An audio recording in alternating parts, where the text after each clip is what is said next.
dreaming of a relaxing escape. There's one person in that room, in that kitchen, that just stands out from the crowd. Who's completely different from anyone else. This particular chef messes around, last one in, first one out. But at 12 o'clock and 6 o'clock, that particular chef became a cooking machine of pure focus and adrenaline. I said, that chef stands out from the other 23 chefs in the kitchen, even more so than Michel Roux. And he said, people like that, watch them, focus on them, and go with them. And that was Gordon Ramsay. Big change in my life, that, because he was a noble man. He was a game changer in that kitchen. And obviously, he became a game changer in my career, because that was the chef that stood out from any other chef I'd ever worked with. All the 110 chefs in the Savoy. And stood out in what? Oh my God, those fucking boots. Look at those fucking boots, man. Get on your boots. Get your sexy boots on. Like, look at that boot, that outfit. Like that fucking half-zipped up hoodie with a fucking... I didn't realize he had a hoodie on. I thought he had a shirt on. That is incredible, like. What a reveal that was. All the 110 chefs in the Savoy. See, he is a cool guy. And stood out in what way? Were you in awe of him, impressed by him, confused by him? Because you weren't going out and clubbing and partying and dancing. He was wearing his boots, he was wearing his clothes and going out and clubbing and partying like the rest of them. Having fun and then cooking. You were Mr. Single-Minded Determination, right? I was the opposite to him. Yeah. He was the opposite to him. What does that mean? Was that. And Gordon was a people person. And he really... Gordon was a coke sniffer. You weren't. You were a go home and go to bed early guy. And he was out partying. Is that what you're saying? He had a star quality when it came to the food. He'd just spent 3.5 years with Marco White at Harvey's, the rock and roll kitchen, the kitchen that was unlike no other. That's where he got his attitude from. In anywhere in this country. The rock and roll kitchen. Anyone had ever seen before. God. And so he came into Gavroche with that training, that Gavroche. tasting, that attention to detail, that perfection on the cutting of the fish, that brilliance of putting food on the plate. Taste, taste, taste. You look around the kitchen, people weren't tasting food, they were just going through a process. And that's the one thing that was a point of difference. So that was when, as I focused on him, I added that into my arsenal. Just kept adding and adding and adding. His arsenal. And mimic it. His arsenal of men, his army.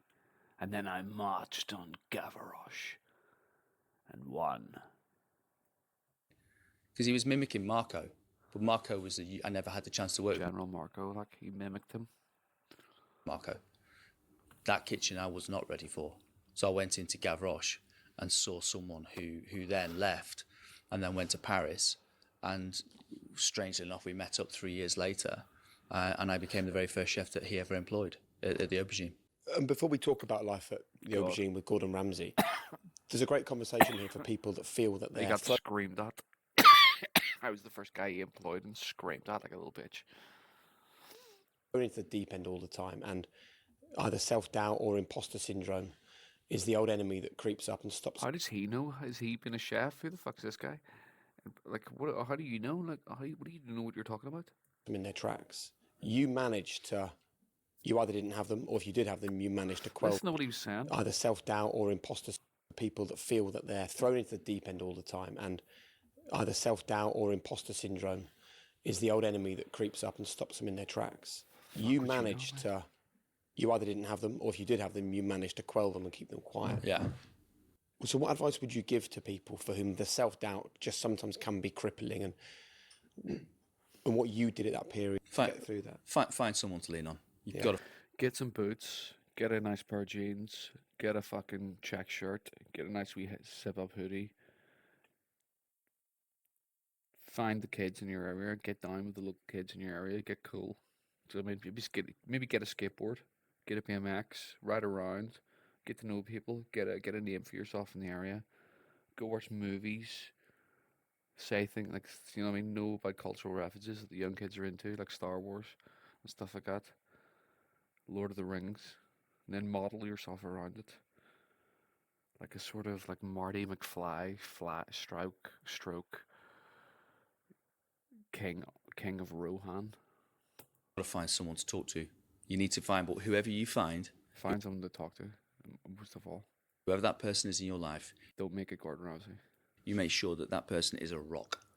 So that rock that you can't Like Peter. Peter was a rock. St. Peter. budge, that you can lean on, that can support you. I will place my kingdom upon this rock. I am a noble king, and I decree that our people should live here upon this stable rock. Don't find someone that's like you or someone that has failed before. Find someone. It could be a teacher, it could be a lecturer, it could be an aunt and uncle, it could be a granny, granddad, someone in your life, if there is one. If it's not someone that you know, go and find a book. And who was it for you then? Was it still the phone calls to Gordon your Ramsay. dad? 100%. Oh yeah. Gordon Ramsay. I'd never got through the aubergine without him. And how was he so wise for a guy that sold fruit He and had potatoes? he had no clue what world I was in. No clue. But isn't that naivety in some ways is the magic, huh? That's the magic. That's the key. Basic values of life don't change, no matter how rich, how tall, how high you are, how big you think you are. Basic values still there. It's called foundation. Hey, big boy. This building we're sitting in right here is built on a foundation. This building could have been one story He's got his tall. big boy or- boots on, like. He's got his big boy boots on. He's talking his big boy talk. I like it. Where are they? They're on the top of the world. It's like, where are we right now? This is the most fucking wanked out podcast ever. It's like our podcast is higher up. It's been filmed in a higher altitude than any other podcast. God. 38 stories tall. It could be even higher. But if the foundation is weak and soft and breakable, this building will collapse. And I think that's the same. That's a good analogy. That's a great analogy. You twat. If our foundation is weak, our empire will collapse. And Mordor will have its way. I mean, us. Amazing. So you go into Amazing. aubergine with Gordon Ramsay. Now back to aubergines, back to cooking aubergines, because that's what we're actually talking about here. We're talking about fucking food. You fucking twat, not building empires. level did you go into that kitchen at? Sous chef. Okay, and how was that Bitch experience? I was not ready for that. I was never ready for any of the jobs that I've just spoke to you about. So when you went in, can I just ask, did you set yourself a No, time you scale can't again? ask. No, you can't. Sorry. No, this is the one kitchen I had no clue where I was. What are these little boyish answers he's given? Like he's loving this. It's like no one's ever answered these questions. No one's ever asked him on a podcast before. Just ask, did you set yourself a time scale again? No, this is the one kitchen I had no clue where I was walking. He's like, nah, I had no clue. I didn't know what I was doing. I'm just mad. I'm just a mad bastard. You're not. You're literally just Mr. Bourne. into. And I was out. He's got a fucking Toyota RAV4 outside, like charging on the electric. Like he's got a hybrid car. He's got a fucking Hyundai fucking Roadster or whatever the fuck they are. It's just like like hybrid. It's charged. It's ULEZ compliant, and it's charging while this interview's going on. Like he's not rad. He's not cool. He's not renegade. He's not down with the kids. Do you know what I mean? He's fucking not cool. Don't be fooled by his clothes, man. He's not. Actually, I just stepped into Hell's Kitchen, the best kitchen, that better than Harvey's. It was super, and he was absolutely obsessed with it, possessed with perfection and work and customer service. You know, he was just take food to a whole new level. Screaming at I've people, not been in that so- position before because it was very, very different to Gavroche. Gavroche was an institution, and it was set in its stone. It was set in its way. This was brand spanking new, creative cookery at the highest level that was being recognised globally. That was what made that place very, very different. But now you're going to have to be quite self-deprecating because you saw him and were impressed. He obviously saw you and was impressed. We stayed in touch through Gavroche. We worked together for a while, and then through that time, we talk. Every now and again, you may go out and meet some, go out for a bite to eat or something, or not really that much, to be honest with you, because he was always Because he didn't like you. trying to get people out to go and let's go and catch up after. But there's this unbelievable energy. Gavroche gave us 2 days off a week. Other restaurants I'd ever worked in gave me less than that, and so there was this opportunity to catch up on a Saturday, and so there was sort of a colleague slash friend there. So when I went to work at the Aubergine, the friendship Honestly, he's dressed like a big fucking kid. It's fucking weird. of a colleague slash friend there. So when I went to work at the Aubergine, the friendship became boss and pupil. That was harder than the job itself, because I'd seen him laugh and we'd had jokes. I'd been the butt of jokes in the kitchen, and that was like, wow, he's serious. You know, I'm thinking, am I going into this? I didn't know how he was going to run that kitchen. I had no clue. I knew what a good chef he was, but I didn't realise he was so He's gonna focused. buy your fucking bullocks off and ram them right up your ass. And not the person I saw at Gavroche. Whole new level. You're talking Championship football versus Champions League. Yeah. But it also What? Championship football versus Champions League? What does that mean? Just what? sounds as well that, to use that football analogy, you've got somebody that's been a colleague in the dressing room that's now It's like he fucked up his analogy there. He was going to say it's like Championship football versus Premier League. Like he was trying to pick something higher, but he doesn't know what football. He doesn't realize he's picking a lower league. Do you know what I mean? Idiot. Because he doesn't know anything about football. He's a rugby man. you play a manager or Yeah. a guy that's leading it, and that's a very different skill set. It So is. Who It are is. these boring middle-aged dudes with their fucking podcast? The high performance podcast. This is fucking bollocks. You learning about leading a group of chefs rather than being one of the chefs. I could have been. He could have been, mate. Listen, we all could have been something. His brother, Tom and Jerry, whoever you want. I could be anyone. But to him, I was just the sous chef. And I've got a job to do. And you'll follow me and you'll do yours as you're told. Forget that, everything else. Park it to the side. Leave it on the touchline. Don't bring it onto the pitch. Don't bring it into the kitchen. Don't break it on the pitch. What are these analyses? Leave it on the touchline. Don't break it on the pitch. Look, mate, we get it. You got bitched. You slapped you around like the little prince that you were before you were the king in waiting. And that's what I learned. That's what I saw there. I sort of quite like that, though. I did like it. I found it tough. But I get asked often, what on earth possessed anyone to go and work in a place that we were 6 days a week. We were 18-hour days. Because no one forced me to do it. We loved it. We all loved it. The people that got through it. Because he's mad. He's a mad bastard. He's trying to get on like we're mad. We're like, you're not. You're a faggot. And then I became that person. So I became this same as, in some sense, because then I left and went to Paris. And I went to work at a restaurant called Guy Savoy, which is a 3-star Michelin. And It's called It what? was- Hold on, what? What was it called? same as, in some sense, because then I left and went to Paris. And I went to work at a restaurant called Guy Savoy, which is a 3-star Michelin. And Okay, sorry. I thought that was what it was called. I thought it was called Michelin. it was probably one of the easiest jobs I've ever had. Couldn't speak a word of French. Why was it easy? Because I was trained. Yeah. And I it was comes just back to trained. that great phrase that, you know, there were things that were hard for you at Aubergine, right? But what's hard for you isn't necessarily bad for you. No. Would you say you grew as a person as well as a chef in this period in your I life? hate this whole thing where we just like fucking like put chefing on this pedestal like it's like some great art or something. It really bothers me.